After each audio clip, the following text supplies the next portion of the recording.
Hello दोस्तों, मैं धीरेन्द्र राणा। स्वागत है आपका न्यू वीडियो में। लोगों को लगता है कि उनकी ज़िंदगी है वो इसे चाहे जैसे जिए, जैसे चाहे ख़त्म करें, ये उनकी लाइफ है। लेकिन शायद ये वहम है उनका। उनको ही लगता है कि उनकी ज़िंदगी पर सिर्फ उनका अधिकार है। ये अधिकार उन्हें किसी ने नहीं दिया कि वो अपनी लाइफ को ख़त्म कर सके, क्योंकि उनकी ज़िंदगी पर उन सब लोगों का अधिकार होता है जो लोग उनसे कहीं ना कहीं जुड़े हैं। अगर कोई आदमी सुसाइड करता है तो सबसे पहले वो उन माँ बाप का दोषी है जिन्होंने उसको जन्म देने के बाद पालने पोसने में अपना सारा पूरा जीवन उसकी परवरिश में लगा दिया, और उसे लगता है कि मैं 2 मिनट में अपने जीवन को ख़त्म कर लूँगा, किसी के ऊपर कोई फ़र्क नहीं पड़ेगा। तो वो खुद का गुनहगार बाद में है, सबसे पहले उन माँ बाप का गुनहगार है। उसके बाद उन बच्चों का सबसे बड़ा वो गुनहगार हो जाता है, क्योंकि वो उन्हें उस बीच मझधार में छोड़ कर जाता है। जब हर बच्चे को माँ बाप की ज़रूरत होती है, उस बीच वो इस तरह का कदम उठाता है और उन बच्चों को ठोकरों के लिए छोड़ जाता है। अब हम बात करते हैं कि आदमी आत्महत्या करता क्यों है। मोस्टली आपने देखा होगा कि सहन शक्ति ना ख़त्म हो चुकी है। व्यक्ति ये सोचता है कि मैंने इसलिए आत्महत्या की, मैं क्या करूँगा जी के, मैं अपने बच्चों को अच्छे स्कूल में पढ़ा नहीं सकता। भाई, अगर आप आत्महत्या कर लोगे तो क्या इस बात की गारंटी है कि उसके बाद आपके बच्चे किसी इंडिया के top most multi star school में पढ़ेंगे? शायद नहीं। अगर जिंदा रहोगे तो कम से कम उन बच्चों को जितना तुम जानते हो उतना तो सिखा ही सकते हो। लेकिन तुम्हारे जाने के बाद वो बच्चे उस अक्षर से भी महरूम रह जाएंगे जो शायद तुम अगर जिंदा होते तो उसे सिखा सकते थे। मैंने इसलिए आत्महत्या कर ली, मैं इसलिए जीना नहीं चाहता कि मैं अपने बच्चों को नहीं दे सकता, मैं अपने बच्चों को स्कूल नहीं भेज सकता। सही है यार।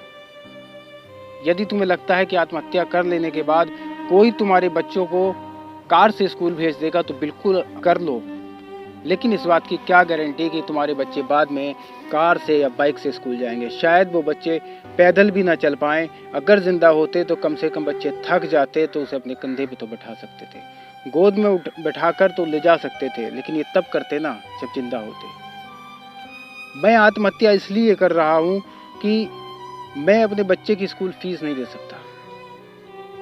तुम्हारे आत्महत्या कर लेने के बाद कोई तुम्हारे बच्चे की फीस जमा करने नहीं आएगा, या इस बात की गारंटी है कि उसके जीवन भर की पढ़ाई का कोई ठेका ले लेगा? अगर हाँ कोई लेता है तो कर लो आत्महत्या।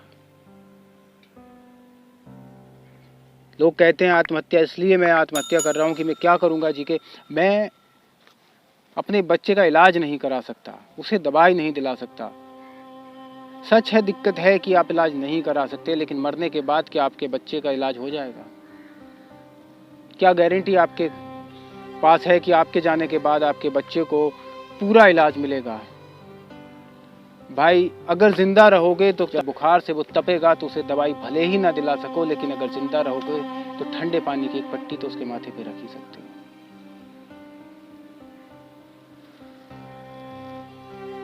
जब कभी बच्चे की तबीयत खराब होगी तो कम से कम उसका हाथ पैर तो दबा सकते हो, सर दबा सकते हो। माँ बाप को दवाई ना दिला सकते तो सर तो दबा ही सकते हो।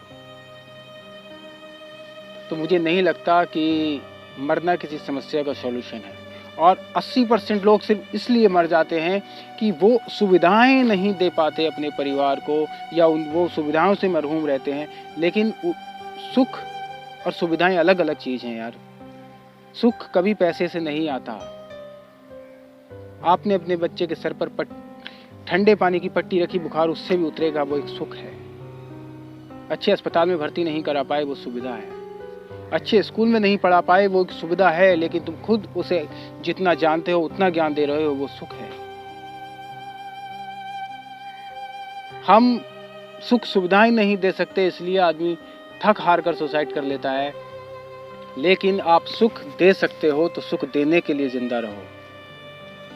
मरने के बाद आपकी परिवार की, बच्चों की दुर्गति होती है, कोई भी उन्हें देखने नहीं आएगा।